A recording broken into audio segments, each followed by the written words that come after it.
episode 85 of the All the Books Show, the official podcast of the David A. Howe Public Library, and your source for book news, literary news, and author news. And sometimes now, a special visit from your favorite author. Author interviews. Yes, coming up later in the episode, we have a nice little sit-down between me, a picture of Eric on a stick, and Julia Spencer-Fleming. Yep. So that's coming up later, but we've got lots to get to before that. We're going to talk. I'm Eric Mickles. I'm Nick Gunning. Yeah. And it was just a picture. You interviewed Julia Spencer-Fleming. Yeah. With a picture of my head. Yeah. Me just getting my new glasses. Yeah, so I'm pretty very happy. excited. Yeah. And you just couldn't put it be on a there in popsicle person, stick. and I thought, he's got a. It was actually a paint stirring stick. If you want to get technical, okay. Well, if you want to get technical, I appreciate it. It really. It was nice seeing what I would look like with a few extra pounds. Honestly, it was some of your best work, and I don't want to. I don't want to. I don't want your head to get too big, but. It was really good. Meeting famous people all over the place. Yeah. So we're going to be talking about that a little later. In other news, Bob Dylan finally accepted his Nobel Prize over the weekend. So thank you very much. That's my joke. Please don't step on it. But no, it's all right. Yeah, so he won it how many months ago? And first of all, they couldn't get a hold of him. He wasn't answering their calls. Yeah. And then he didn't go to the award ceremony. Yeah. And now he's doing some concerts and actually went and accepted it. And so it's all done. Everybody just relax. Ever looks back at all his older friends who have passed away, died young. Yeah. And you lucky man. Probably. Oh, yeah. They're just legend. Yeah. So and now he's having to accept awards he doesn't really want to, but he's 80. That he feels uncomfortable with. Yeah. Well, it was a busy week for me book wise. I got through a lot of stuff. Are we on the bookmark? Yeah. We're on a bookmark segment now. Yeah, we're going to talk about the things that we've been reading, give you some suggestions on what you might like, things to avoid. I don't think I ever suggest. I think even if I love a book, I'm but no one else read it because it's mine. You're very protective. Yes. I don't hand out my books either. I know. It's all knowledge I've gained. I know. And I don't want to share it with No way. Makes me more powerful to have read It's a really great mindset for a librarian. So thanks for bringing that to the table. Yeah, not for you. No wonder people keep leaving. Yeah. Boy.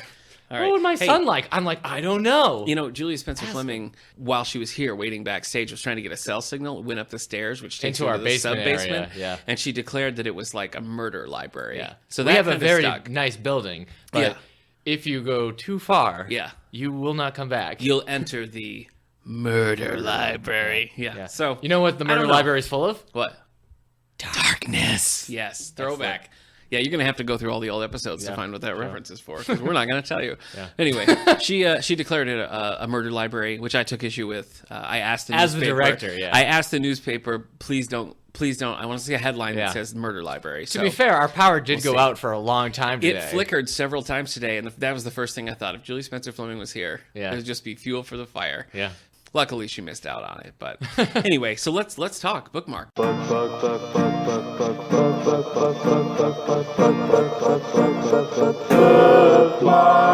have you been reading? You don't have to recommend it. You do have to tell us. That's true. So I'm trying to remember if I read anything besides the book I finished. Okay. But I don't think I did. I don't think I read any graphics. I was traveling the past week. That's why I wasn't at the interview. I know. Yeah. So, well, you were there in spirit. Thank you, man. And on a paint stirring stick. Yeah. I guess a popsicle stick might have been. Yeah, even too skinny too even accurate. for you. Yeah. And according to my Goodreads, no, I only finished one book. It was Arthur C. Clarke's Rendezvous with Rama. Remember last week we talked about how rendezvous is a funny word? Yeah. Because it just looks funny. Because the Z right next to the V. Mm-hmm. That never happens. No. Rendezvous. Anyway, it was a quick read. It was, it's written in kind of like a modern style where the chapters aren't very long.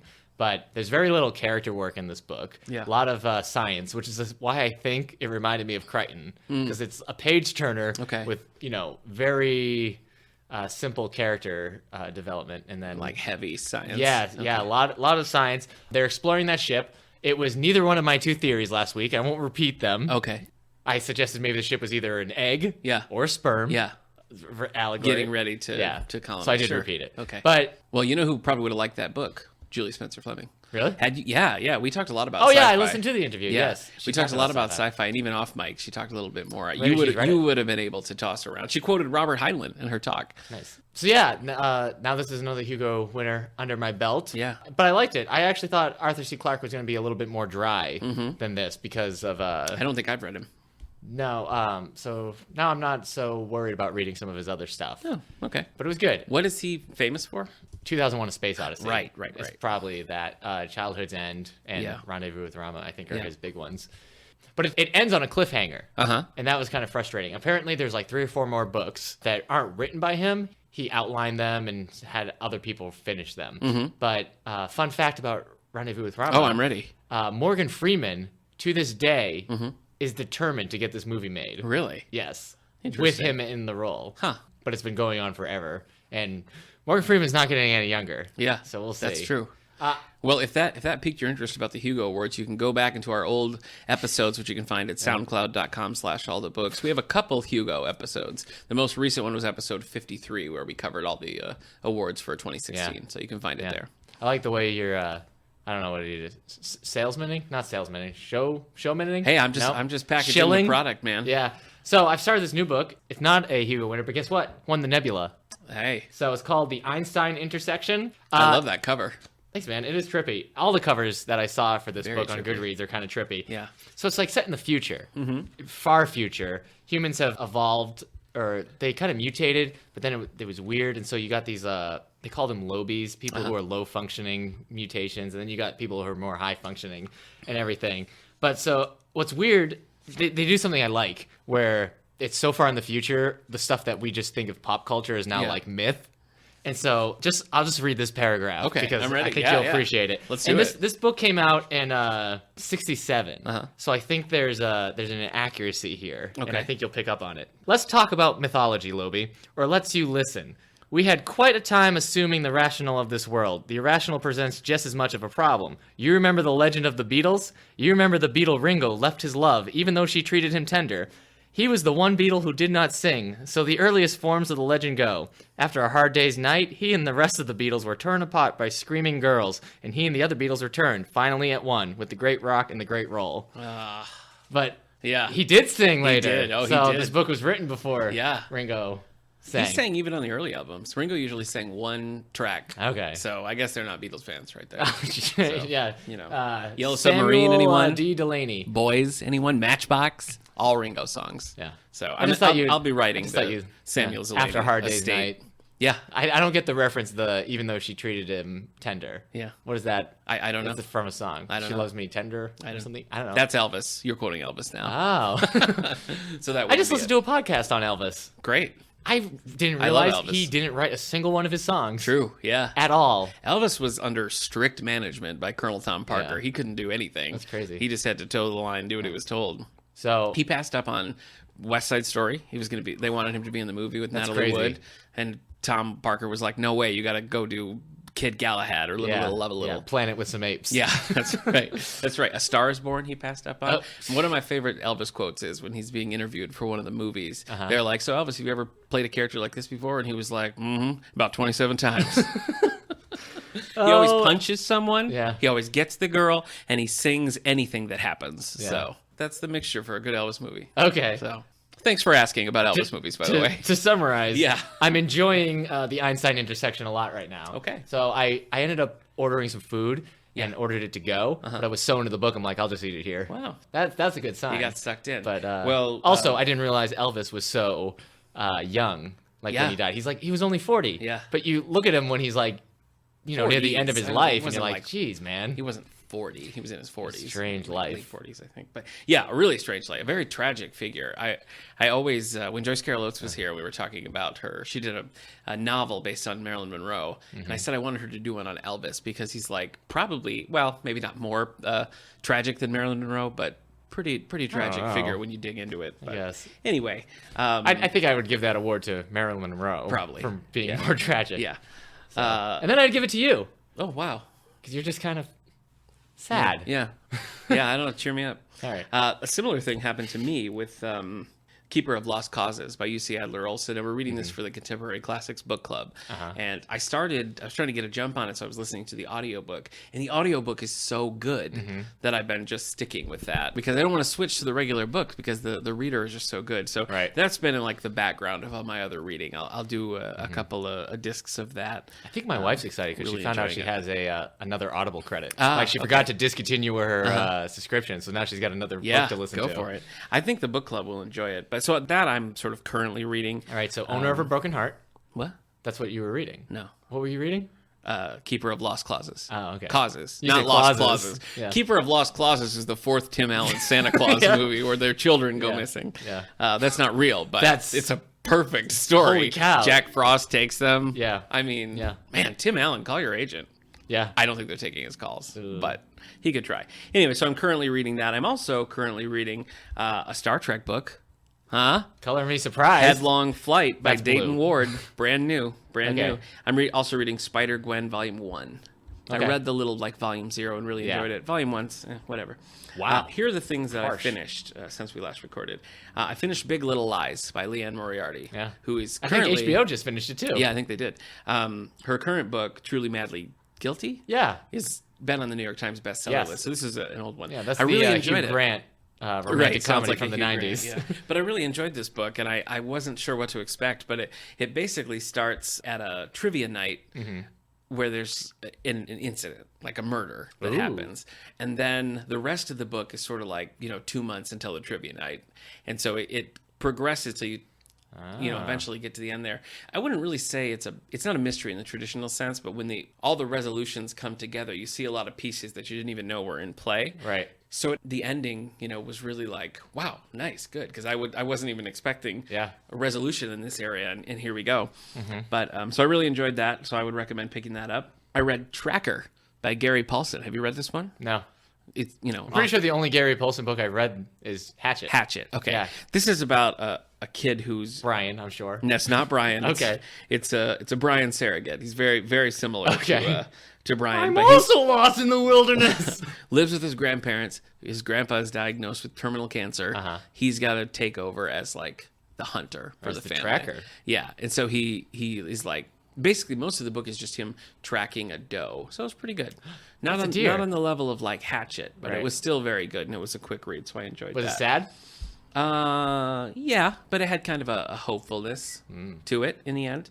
I read Interstellar, the novelization by Greg Keyes, and I really liked it. I just don't get it. It's so funny that you just I know you read novelizations specifically for superhero movies when they put them out, but just to find out you just randomly 5 years later. Yeah, I don't know. I don't know. It's not 5 years. I don't know what came over me. I just 3 years later wanted to do it. Yeah. We talk a little bit about guilty pleasures with Julia Spencer-Fleming. That would be mine. Novelizations. Yeah.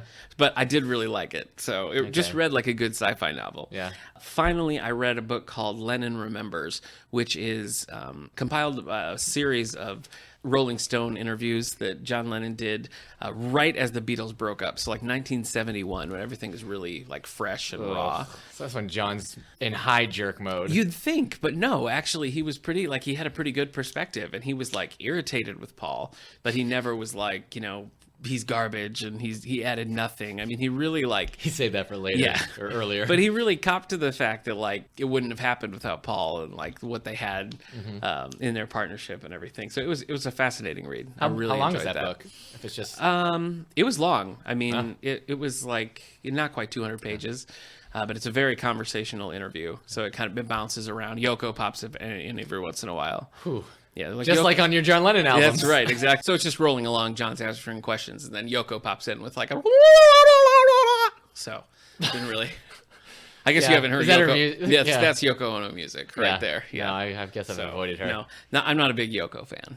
Okay. So anyway, you hide it well. Hey, thank you. Yeah. That's it though. That's it. So I'm working on a couple of things. I finished those and. So it was a good weekend for reading. Now's not the time because we're recording a podcast, but I want you to cast the Beatles and Yoko as X-Men characters later. Wow. Okay. So I want you to be thinking about that. I'll make a note. Who's Cyclops? Is, I guess the question. Oh boy. Are any of them Cyclops? I don't think so. So who's Wolverine? It's John. Yeah, right? yeah. He goes where he wants to go. All right. Absolutely. Okay. All right. Well, then it's like, who does he not get along with? That kind of makes Paul Cyclops. Yeah. Because he's talented. He's like the leader. Yeah, it makes sense. Yeah. It makes sense. All right. So, well, we got to stop casting it now. We do. So that makes Yoko, Jean Grey, though, taken over by the Dark Phoenix. Yeah, you're right. All right. Now we're done. Okay, that's it. Put a pin in it. Yep. All right. Let's talk book news. Okay. Look into the future to see what it proves. It's time for book news. What's new on the horizon? All right. So these are the books. This is book news, and these are the books that are coming out April 4th. Okay. All right, so we have 5 James Patterson books coming out. Wow. Nick. Just kidding. April Fools. I didn't hear Eric, stop. All right. All right, All by Myself, Alone by Mary Higgins Clark, coming out April 4th. Just Mary Higgins Clark? Yes. Okay. I wondered if it was she's all by herself. Yeah, no, I Alone. understand. Okay. Yeah, I guess that fits more with her like song lyric books than the like Cinderella murder. Yeah, this is a glamorous cruise on a luxurious ocean liner. Oh, that's right. I remember this. Turns deadly in the latest mystery. I might read this. She's after some of that sweet woman in Cabin 10 money. Yeah, she is. So she is. Not that she probably needs to chase trends. I find Mary Higgins Clark books to be just they're harmless. Oh, you know what I mean? It's just sort of like you just sit through, you flip through, and you're like, yeah, okay. You know, harmless. Sure. All right. That's all. Queen of Suspense, Mary Higgins Clark. Yeah, got it. All right, Baby, Take a Bow. Ooh, don't mind if I do. Congratulations. Yeah. A Grace Street Mystery. Have you heard of A Grace Street Mystery? I don't think I have. Maybe this is the first book. Maybe. Camden's friend, Rufus Jackson, receives a letter from his ex-wife, Bobby, and he's surprised to learn he's the father of a baby. Bum, bum, bum. Yeah. But when Bobby is found murdered in her home and her baby stolen, look out. Rufus becomes a suspect number 1. Wow. P.I. David Randall immediately takes the case. They got dark there. Yeah. Well, Baby, Take a Bow. Yeah. Castles. Oh, this is nonfiction. Okay. Castles. Their History and Evolution in Medieval Britain by Mark Morris. History of Castles. Yeah. Okay. You're a fan of castles, right? Sure, yeah. I probably like them most in Age of Empires. Yeah. You just build a whole not in the real life. Yeah. So you're not going to sit down and read Castles. Fill up a nice sudsy tub and just sit back and read the history of castles. I have been in a Japanese castle in Okinawa. Really? Yeah. Huh. I've also been in a castle in, I don't know if I've ever told you this, the Middle East when I was in Jordan. Yeah. Just well, I've been in a White Castle. We have a castle back home in Massachusetts in my hometown Haverhill called Winnie-Kinney Castle. Uh-huh. I don't know how it ever got there. Yeah. I don't know if there were knights. I don't know if there was a king of Haverhill, Massachusetts for a while. Probably, yeah. All right, so John Lithgow has a book, My Italian Bulldozer by Alexander McCall Smith. Because in this picture, he looks like John Lithgow. Looks like John Lithgow. Yeah. Okay. Not in real life, though. So.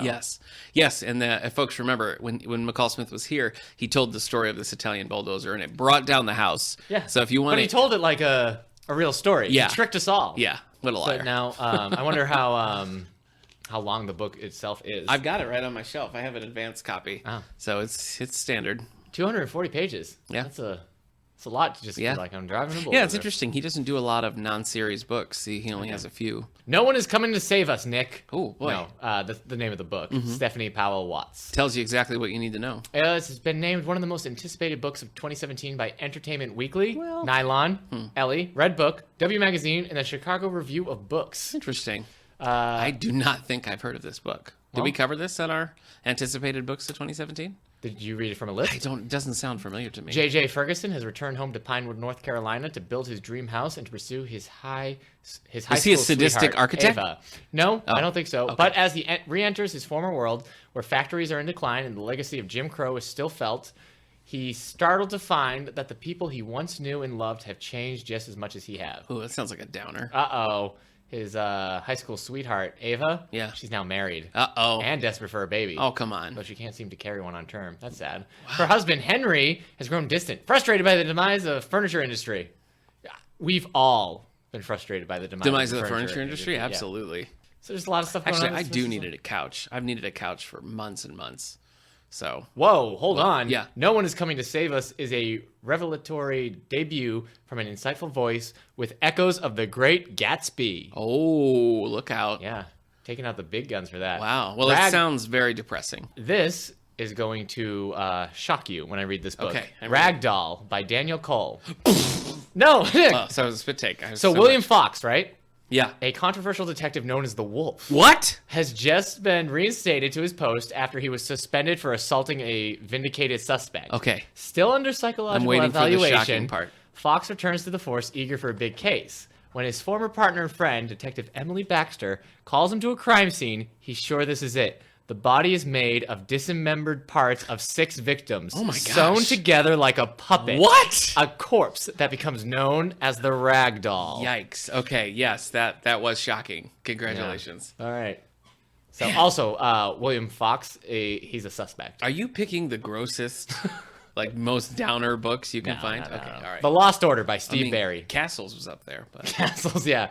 You ever read a Steve Barry book? No, I haven't. All right. I have the Romanov Prophecy, but I haven't read it. Oh, okay. Well, he has a new book, The Lost Order. This was an order that got lost, and now we found it. Yeah. I get that would be the sequel, The Found Order. We found it. Yep. It was for Lost Order : Lost No More. Yeah. It was a hamburger. Lost Order Restored. French fries. Yeah. It was easy. The Chosen, a novel of the Black Dagger Brotherhood. Ooh. This is book 15 of 15. You know who this is? Christine Feehan? J.R. Ward. Oh, okay. They're kind of in the similar. I don't know. I think so. J.R. Ward, her books are always bigger though. They are. Yeah, and they're huge. We put them in sci-fi sometimes. Yeah, we never can decide because it's just straight up like supernatural romance. Yeah. All right, so we got some nonfiction here. It's a lot. The Most Beautiful: My Life with Prince. Oh. By Métis Garcia. Don't have to be rich. Should I stop or? Yeah, just turn the Prince off. Oh, okay. Hold on. Wait, was that you? Yeah. Oh my gosh. Yeah. Oh yeah. Never Unfriended: The Secret to Finding and Keeping Lasting Friendships by Lisa Jo Baker. Huh. If anybody needs this, it's you and me. Yeah. We unfriend and friend each other nonstop. I know. It's terrible. I know. Yeah. Last week I unfriended you. Yeah, and I 2 unfriended weeks. you. Yeah. Remember that time we blocked each other? Yeah. It was just double it block. harsh, Yeah. Well, let's not unfriend each other. I don't again. think we should. We Okay. got to read this book and just get it together. Well, you should be the one to read it. Well, I think probably you should. I don't need to read it. You know what, Mister? Blocked. No. Unfriended. Oh. And scene. That was a cautionary tale, folks. Yeah. If you don't read this book, you could end up like the characters Eric and I just portrayed. Yeah. So Yeah. A character that's a little bit too close to home. a little bit. A little bit too much like Nick in real life. What? All right. One more nonfiction book. Hey, how do you unfollow someone on Twitter? Just kidding. I know how to do that. Nevertheless, a memoir by Alec Baldwin. Oh. Yeah. They actually use a... Boss Baby himself coming in with a new... Do you think he talks about that? Boss Baby? Yeah, probably. They use a current picture of him, too. I would have gone with, like, 1980s Alec Baldwin. 80s, like the Shadow Baldwin, right? When he's like, the next big thing's just over the horizon, right? Yeah. Good looking. All right, some teen books. All right. Defy the Stars by Claudia Gray. You're going all out. Claudia Gray wrote a Star Wars book you read. Did you read Bloodlines? I did. Yeah. And I read Lost Stars. Lost Stars. Yep. All right, so what's this book about? She's a soldier. Naomi Vindel is a 17-year-old girl sworn to protect her planet, Genesis. Look out. He's a machine. Oh. Abandoned in space for years, utterly alone, Abel has advanced programming that's begun to evolve. Wow. Yeah. I still need to finish her 1,000 Pieces of You series by reading the second and third book. Yeah. Yeah. And then we have Jem and Dixie by Sarah Zarr. It's a story about sisters. Jem has never known what it is to have security. Been there. Yeah. She's never known as an adult she can truly rely on. Sure. Yeah. But the one constant in her life has been Dixie. Jem grew up taking care of her sister when no one else could. Not their mother, whose issues make it hard for her to keep food on the table, and definitely not their father, whose intermittent presence is the only thing worse than his frequent absence. Wow. So that's real. Even as Jem and Dixie have grown apart, they've always had each other. That's real. So those 2 books are being added to our young adult section. Exciting. And one more thing, Saga Volume 7. This is Brian K. Vaughan's graphic series, that I've been reading. This is the next one. I almost feel like this might be the last one, but I'm not sure. I haven't seen anything but Volume 8 in a long time. This is good. This has been going on for a while. We have the first 3 volumes in our collection. Yes, we do. In the adult graphics, yeah. Pretty graphic. Yes, they gross, are. Yeah. So I might not. Both adult and graphics. So I would not suggest it to. It's a good place for them. Teens, kids, teens. Yeah. The light of heart. Yeah. Well, many of these and many more can be found in our new book section here at the David A. Howe Public Library. Yeah. Adult section, kids section. YA's got its own little corner. So exciting stuff. Boy. Here are some advance notices. So these are things you can pick up in your library this week, this Today? very week, yeah. But what I'm going to talk about now, these are ones that you can mark on your calendar, put a little circle on that date, and be like, only 2 more months till Do you the still next circle your calendar? Johnny Boggs Western comes out. Johnny Boggs. Yeah. So Eric, Mark, you want a pen so you can write this down? I'll just. The Kansas City Cowboys by Johnny D. Boggs. Now this is this is coming to you in large print. Okay. Westerns, very popular genre in the large print game here at the David A. Howe Public Library. 17-year-old Silver King dreams of becoming a working cowboy. His mother, however, has pushed him to be a baseball player, and King certainly has the arm to be a star pitcher. When the National League forms a team in Kansas City in 1886, both mother and son get their wishes. So great. Yeah, that's coming to you in large print. What if she had wanted him to be a football player and he joined the Cowboys, the Dallas Cowboys? Best of both worlds right there. I'd watch that show probably. Oh ho ho, bookshot coming your way. Bookshot alert. Okay. We don't have a bookshot alert. This one written by James Patterson solo. Really? Just James Patterson. He found time in his busy schedule to write 20 pages. Yes, he did. Yeah. This is called Detective Cross. Mm-hmm. The suspect is your patient, Dr. Cross. An anonymous caller has promised to set off deadly bombs in Washington, D.C. A cruel hoax or the real deal? By the time Alex Cross and his wife, Bree Stone, uncover the chilling truth, it may already be... In time? No. In close to time? No. What? Too late. Oh. It might already be too late. Oh, shoot. So this is coming your way in June. So those of you anxiously awaiting the next Alex Cross, I'm a fan of the Alex Cross series, but I'm not up to date. Do you think it's just like the first two chapters of an Alex Cross book he's been writing? It could be. Yeah, probably. He's like, boy, I'm beat. I'm going to stop right there. Amanda Quick coming out with a new one, The Girl Who Knew Too Much. Amanda Quick, the best-selling author of Till Death Do Us Part, transport readers to 1930s California, where glamour and seduction spawn a multitude of sins. Ooh. Coming your way in May. Yeah. If you're going to go sin, I always say sin bigger, sin home. Yeah, you do always say that. You want a multitude of sins. Oh, boy. Oh, boy. Sorry. This is, I have mixed feelings about this, because while I loved Bridge of Sighs, Eric and I were both bitten by a large book called Nobody's Fool. Never again. Never again. So Richard Russo coming out with a new one called Trajectory, following the best-selling Everybody's Fool, a new collection of short fiction that demonstrates that Richard Russo, winner of the Pulitzer Prize for Empire Falls, is also a master of this genre. Spoiler alert, I didn't like Empire Falls either. Yeah. So that's kind of what told me that maybe I'm not a Richard Russo fan. Yeah. Maybe I just liked Bridge of Sighs. Yeah. I also really like that old Cape Magic, but all the other stuff I've read by him, not a fan. Did you like the Spielberg film Bridge of Spies? It was kind of underwhelming, to be honest. Nothing to do with Richard Russo, but I was a little underwhelmed by it. Did you watch that movie? Yeah. Were you underwhelmed, or were you? It was fine. Okay. It just felt like whelmed. Spielberg's like, now I'm telling more history stuff. Right. Yeah. Well, I guess Lincoln was really good. I loved Lincoln. Yeah. So, you want to watch Lincoln? No, I'm okay. Oh, okay, cool. I've seen it. Finally, Anita Shreve. The stars are fire. I guess that's kind of true. I mean, there's like burning gas. Plasma. Right? Plasma. Yeah. The stars are fire, of questionable scientific background here. From the New York Times bestselling author of The Weight of Water and The Pilot's Wife, and Oprah's Book Club selection. You follow Oprah's Book Club pretty closely, if I recall, right? Oprah's Book Club? If Oprah says, read this book, you read it, right? Yeah. Okay. An exquisitely suspenseful new novel about an extraordinary young woman. They like their adjectives here. Yeah. Tested by a catastrophic event and its devastating aftermath. Is this real? You're not adding your own adjectives? I added nothing to that. Okay. No, if we were doing a drinking game, I'd be on the floor right now. Based on the true story of the largest fire in Maine's history. Hey, you know who's from Maine or who lives in Maine right now? Julia Spencer-Fleming. Really? Coming up later on this very episode. My wife lived in Maine for a little bit. Yes, actually, they bonded about that. Okay. True story. That's it. I mean, there's plenty more things coming. Sure. Those are the ones I pulled out to share with you. Well, yeah. Go on. Let's talk New York Times bestsellers. Okay, yeah. Let's read the top 10 books on the New York Times bestsellers list. I'm ready. Though knocked off the top 10 this week, Lincoln in the Bardo and Exit West. Oh boy. Two books that I saw everywhere when I went shopping over the weekend. Exit West. I actually think I might read both Lincoln in the Bardo and Exit West. Well, I'm putting Lincoln in the Bardo on the book club schedule for 2018, so you can sign up for that. You better hope you like it. I better hope. All right, so number 10 new this week is Man Overboard by J.A. Jance. Man Overboard! J.A. Jance, a writer, not a Muppet, not as a we Muppet. learned. Because we were thinking of Janice. Yeah, we were thinking of Janice. Yeah. She probably could write, though, if you wanted to. This is the novelization of the Kurt Russell Goldie Hawn film.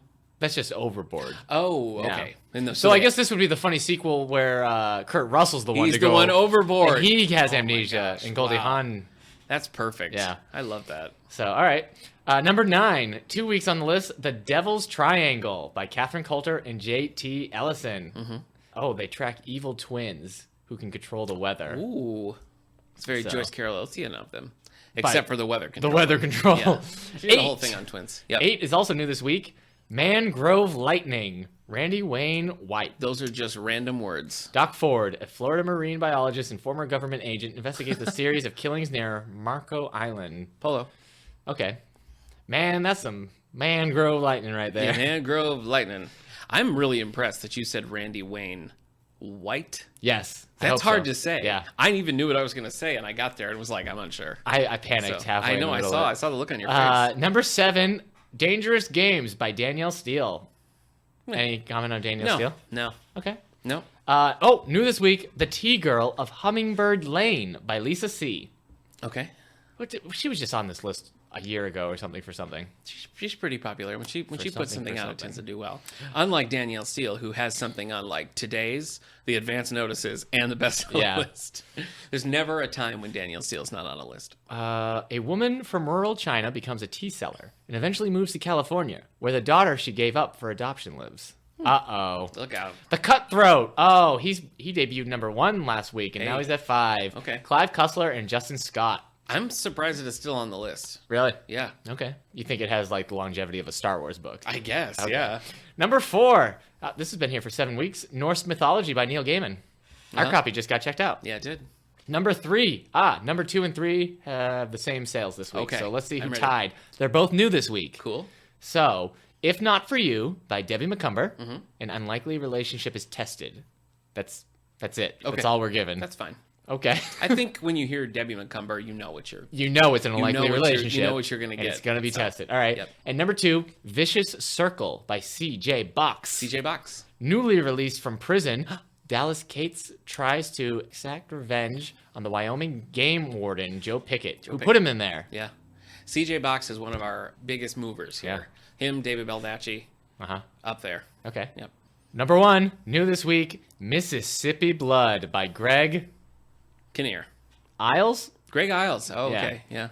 Penn Cage, now the mayor of Mississippi, a town in Mississippi, investigates the secrets of his family in the South to save his and his father's lives in the conclusion to the Natchez Burning trilogy. Okay.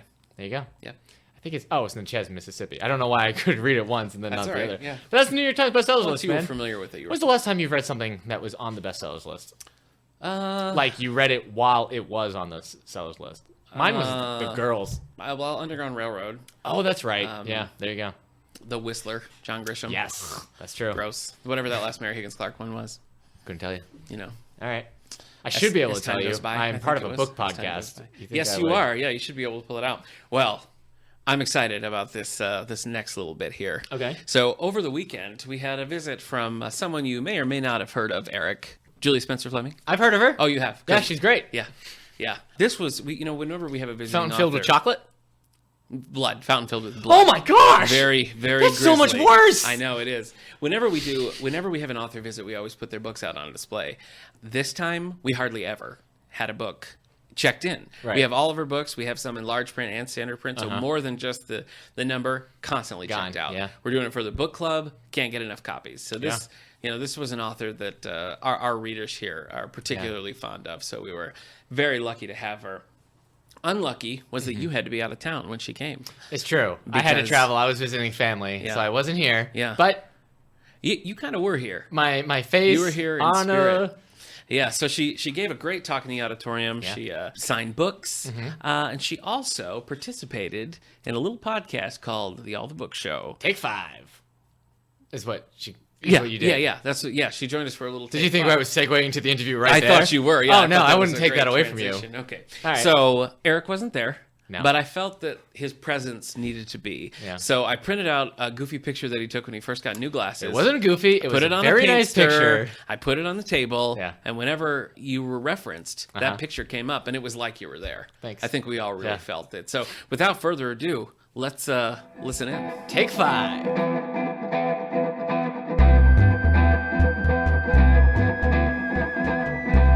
All the Books presents Author Spotlight. Are you ready?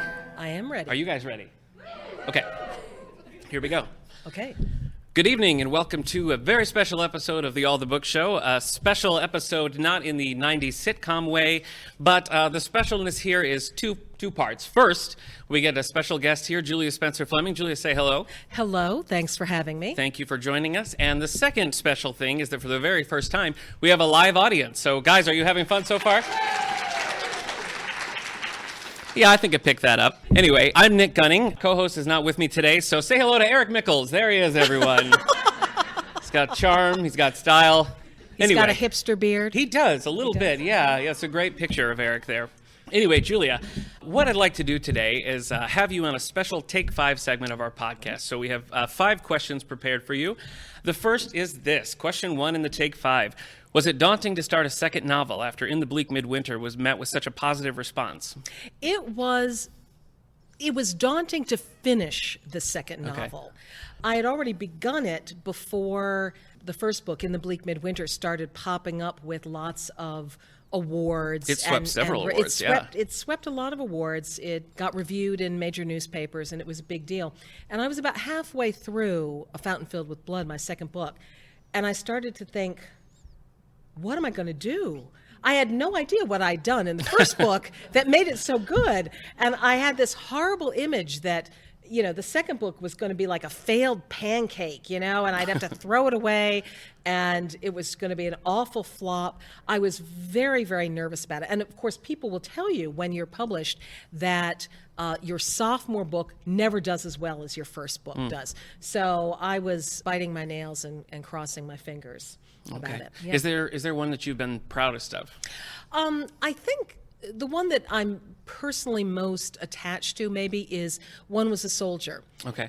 The story of a group of people from my small upstate town coming back to Miller's Kill after serving in various ways in the war, because it's fascinating. We do not have the widespread participation in the military that we used to.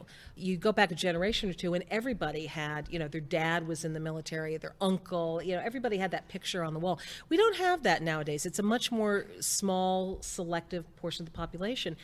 And I wanted to be able to have my readers feel like they personally knew someone who had served and been through that experience by reading my book. And I got some really wonderful feedback about it. And so I feel like that was something that was a little bit more than just an entertaining mystery. Mm-hmm.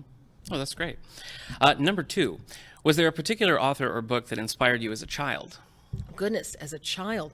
My favorite books as a child were The Mystery of the Mushroom Planet. Not a mystery. Yeah, I don't know who knows that out there. You'll have to put it up as a link on the website. All right. These were a fantastic series of books about kids who built their own rocket ship and flew off to the Mushroom Planet. And there was incredible adventures and exciting things. And as a child, I actually tried to make my own Mushroom Planet in the attic. I sort of built props and had cardboard boxes with mushrooms, large mushrooms, not little ones, on them, indicating that not for the first time that I really wanted to live inside a book. If we don't run the dehumidifier in the auditorium, we can actually grow mushrooms right down here. You have the Mushroom Planet here in the library. That's right. So that was children's lit is really more Eric's specialty than mine. So Eric, any follow-ups? No, he's good. All right, that's fine. You sort of touched on this a little bit, but I'm going to ask it anyway because it was an interesting answer. If you weren't writing about Clare and Russ, what other genre might interest you? Science fiction. Science fiction. Science fiction is what I started out attempting to write, and it was what I really read the most as a teen and as a young adult. And I got away from it for a while, and I actually am reading a lot of it now. I find it's very hard for me to read crime fiction while I'm writing because one of two things happens. Either I wind up copying somebody else's brilliant idea. 5 days later, I'll be like, I think I've seen something like this. Well, I actually just stole it from one of my friends that I just read, or I read something that's really good and I'm plunged into the slough of despond. I made the mistake of reading Steve Hamilton who's a fantastic writer, once when I was right in the middle of the book, and he's just brilliant with this beautiful, clear, clean prose, and I just went into a total funk. I thought, I'll never be this good. It's so bad. Everything is so wordy. So I read a lot of science fiction. I love it. I'm not very good at it. I'm not good at writing. No, I'm good at writing. I'm just science. Thanks. No, Nick. at writing sci-fi. Don't come to the David A. Howe Library. Right. Yeah, the murder library. The murder library, as she called it. Wow. No, I think I'm pretty good at writing. But science fiction involves world building, creating a whole unique, structure for it. And I'm not that good at it. Mostly I'm really good at thinking up why and how to kill people. Oh, okay. All right. So you better be nice to me, Nick. I will. Do you have a current favorite? Sci-fi. Sci-fi. I just finished reading John Scalzi's latest, and I love his books. They're very accessible. If you are someone who has not read science fiction before, I urge you to try them because they're just what would we call them? Just ripping good yarns. Sounds good to me. Mm-hmm. You know who else likes John Scalzi? Eric. Big Phil. Look how excited he is. I truly wish that we had video to go along with this. Yeah, we should have. Could see the Eric on a stick. I know that's making his appearance here. He's actually this skinny in real life, so it's. He is very excited looking. He is. Yeah. Anyway, this sort of dovetails on what we were talking about here. But what is your guilty pleasure, book-wise? Oh gosh, a book that maybe you wouldn't run out and be like, "Hey, I just read this book," but one that you secretly love. Well, I confess I like romance. Oh. Which you might guess from reading my books because they have a very strong romantic subplot in them. And it's kind of a shame. Romance is the #1 best-selling genre in this country, bar none. But it really is sort of a guilty pleasure. I like reading romance. And you feel like you have to pull it out of its brown paper wrapper. That's one of the great advantages of reading your ebook. It's like when you've got your Kindle up, people think you're reading Proust, and you're actually, it's like sucking up love's lusty loins or something. So. All right. So our last question here in our take 5. You write from both a male and female perspective in the series. Now, do you sit down and think, I'm writing a male now, I'm writing a female now? Does it just come naturally to you? Or are there certain steps you take? Well, the flip answer that I like to give is that writing for a male point of view is easy. You just figure out what a woman would say, and then you subtract 80% of what she says. I actually do find it fairly natural. I do have to think about it, but I very much enjoy getting into the mindset of, one of my major viewpoint characters is a 50-year-old chief of police in a small town. And it requires me as a writer to use a lot more indirection, maybe. Okay. Men very frequently, and certainly a man like Russ Van Alstyne, they don't say everything. They really don't put it all out there. And you have to learn to decipher what's going on inside by what he's doing on the outside. And so that leads to, I hope, a richer style of writing. Mm-hmm. Claire is a priest and as well as a woman, and so she is incredibly voluble and in touch with people's emotions, and she'll talk all day.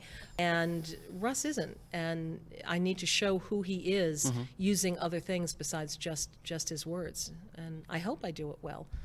Well, do you think she does it well, folks? There you go. All right. What about Eric? What does he think? Eric, what do you think? He's smiling. He is. I think he really likes it. He's a little starstruck, if we're being honest. Anyway, on behalf of myself and Eric and the David A. Howe Public Library, we're so thankful that you came. We had a great time tonight, and thanks for joining us on the podcast. Thank you, Nick.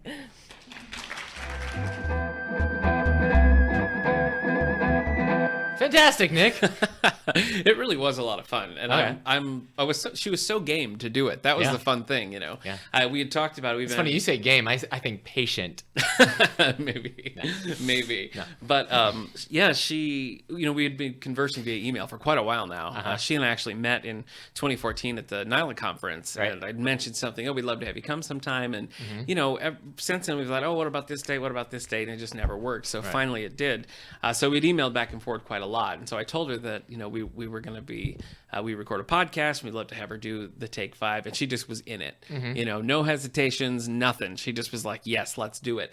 And I sent her the questions I was going to ask, but that was it. I mean, no prep or anything like that. So we just started off by, she gave her talk, talked about her writing process, how she got published, her different books. Really fascinating topic. I think if you're someone who is interested in writing yourself, she touched on a lot of things that I think, would really be inspirational and just interesting. Fans like of her kids, book, the kids' books that she read? Yeah. The Mushroom Planet books? Yes. We have like 3 or 4 of those in our collection downstairs. I'd never heard of these. We actually have 2 copies of Stowaway to Mushroom Planet here. Wow. We got a mystery for Mr. Bass, or it might be Mr. Bass. I'm never sure. Yeah. And Time and Mr. Bass, or Mr. Bass, again, not sure. Yeah, she brought that up, and I didn't know at all. Ann Burlingham from the bookstore was like, yeah! So there was at least one Mushroom Planet fan in the audience. But I guess I just thought of the old, you might not recognize these old computer games that you had to play in DOS called Commander Keen. You went to like a vegetable planet at one point. And so I just imagined somebody with like a kid with a football helmet and a space gun jumping around on mushrooms. Yeah. So hey, that sounds if good. they're anything like Commander Keen, I'm in. Yeah. Wow, that's a 6-book series, the Mushroom Planet. Thing. So yeah. Anyway, so her initial talk. We're doing a spotlight on the Mushroom Planet here. We should. Yeah. But her initial talk was just a lot of fun. I mean, she was very relaxed. The whole thing just felt really conversational, and I think the audience that was there felt involved and engaged. So I think it was just I mean, I had a great time, and everybody I talked to afterwards seemed to really enjoy it. So she did that initial talk, and then we just hopped right into the Take 5. We had a table set up on stage, so we opened that up and did the Take 5. And then afterwards, she took questions from the audience. And so again, just a great dialogue happening. I think it was just really successful. All along. So my wife and I got a couple of the books that we haven't read from her series. We haven't read all of them. So we got some of the later ones and had those signed. She signed a lot of our library copies, so they have a nice little inscription too. David A. Howe patrons, and just seemed really happy to be here. Seemed to really enjoy the library, enjoy meeting everybody. It was quite a long trip for her, about a 7-hour trip. That's how far I traveled this weekend. Maybe you guys could have carpooled. Maybe. So, but we were going in the different opposite directions at the same time. Yeah, and I told her if she's ever anywhere near this library, give me a call, because we'd love to have her back. As I think a lot of, especially just the word of mouth, this is what happened after we had Archer Mayer in 2014. A lot of people who didn't come just kept hearing these great things, and so the circulation of Archer Mayer books just went way up because people were just interested. He's now the Archer Mayer of the library. The Archer Mayer of the library. And I think the same thing's going to happen here. I mean, already it was kind of a struggle to get people to have these books. To get some more. And she did tease that she's working on a book 9. And 8 ends on a cliffhanger. So the book club here was very like, find out when the next book's coming out. Right. So working on book 9. And contracted to do a 10th as well. So who knows beyond that? But I think you've got at least 2 Clare and Russ novels. You're actually contracted to do another 200 episodes of this podcast. Well, once you reach 100, you have to do 200 more. Got to make it to an even 300. Yeah. We're coming up close on 300? Yeah. We got a while to go for 300. On 100, we're coming up close. Yeah. On 100. Yeah. 14 but I actually get to retire and just survive off royalties in about 3 more episodes. But I have to keep it going. Yeah. Okay. Yeah. Again, as your manager, I really think I did a number on your contract. Yeah, and I think that hiring you as my manager was probably a mistake. Yeah. I just think there's a conflict of interest there. Yeah. But, yeah. Like I have none. Yeah. She was very taken with your picture, by the way, when we were talking. Yeah. I don't know if you heard there, but she asked you for some follow-up questions. I heard her say I had a hipster beard, which I've never thought I've had in my life. Had a hipster beard. In that picture, you can see it kind of looked like you had a little it's Shaggy rough. from Scooby-Doo going on. It's either you shave every day or you have a beard. Yep. It's rough. Yep. And so I shave once a month. So this is a sore spot. So Julia Spencer-Fleming really poked the bear. She found the one thing I'm sensitive about. She's made an enemy today. Yeah. No, that's fine. I did. I mean, it was with those new like thick frame glasses. Yeah. So like, if I had my acoustic guitar in the picture, she would have been like dead on, holding like a little latte or something. Yeah. Julia Spencer-Fleming, if you're listening, I didn't feel comfortable just calling her Julia. Yeah. You're not mad. A personal friend like I am. So that's true. I understand. I appreciate the hipster beard. It made you killed my wife. Yeah. She thought it was hilarious. Yeah, she did laugh. I should definitely make sure that people know she didn't actually kill my wife. No, she's fine. She does write murder mysteries. Your wife is fine. Yeah. I hope she writes one about this library now. Yeah? Anytime, if Russ and Claire go to a library, I'm going to be waiting. Overdue. And then the spooky back stairwell that went to an underground bunker. I'll be like, I know that. It's the murder library. I mean, the How library. Oh, jeez. Overdue to death. Now I'm doing it. Yeah. So. We probably, if she's actually listening, we probably shouldn't be giving out all these great ideas. That's true. Overdue to death and checked out to death. Yeah. Hey, Julie, if you need any help, you've got my email address. So we can send titles. Yeah. Eric can play some music for you on his guitar. Just to kind of set the mood. You don't want to... Yeah. Okay. It depends. I can play a C chord, a G chord, and a D chord. That's pretty good. Yeah, I'll just play those nonstop. Yeah. I don't even think they're in the... Oh, jeez. Yeah. My music theory. I don't have any. That's all right. All right, let's get off that. Let's do it. Well, anyway, I guess just... It was great. Bottom line, it was a really great visit. Yeah. And so, Julia, thanks for coming.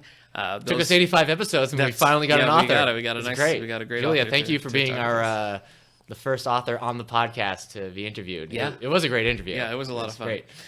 Next week, we're going to be talking about some of our favorite murder mystery series. So if you have a mystery series that you want us to talk about, you can send it to us on Twitter. We're on Twitter at All the Book Show. We're on Facebook at just David A. Howe Public Library. You can always email us at wellsville@stls.org. Yeah. And don't forget to rate the podcast. You can find us on iTunes, SoundCloud, all over the place. So I'll probably be talking more about the Boxcar Children, so less about murders. That works. And more about, hey, there's not a lot of like, oh no, the neighbor's been murdered again, Billy. Right. We've had ourselves. Yeah, it's more like, Cindy's bunny's gone. We got to find that bunny. That's all right. But do send us your suggestions on favorite mystery series. Yeah. We'll try to cover them in episode 86. Yeah. Don't cross the street when there are cars coming. That's good advice. Yeah. That's good advice. Thanks for taking the time out of your day. So, library news? Let's do it. Yeah. What do you got coming up? We're showing the movie Sing. Ooh. I do not want to see that with movie. Matthew McConaughey. I don't want to see that at all. You didn't see it at all? No. I thought you took your kid to see that. No it was way. Trolls. Yeah, we did. We're see showing Trolls. that Friday. So what is that? That's April 7th. Yep. April 7th at 3:30 in the auditorium. Yep. Sing. Yep. So some of your favorite actors are in that. Matthew McConaughey, Reese Witherspoon, Scarlett Johansson. Other people, yeah. And then the Monday right after that, on the 10th, we're doing a special Easter showing of the movie Hop.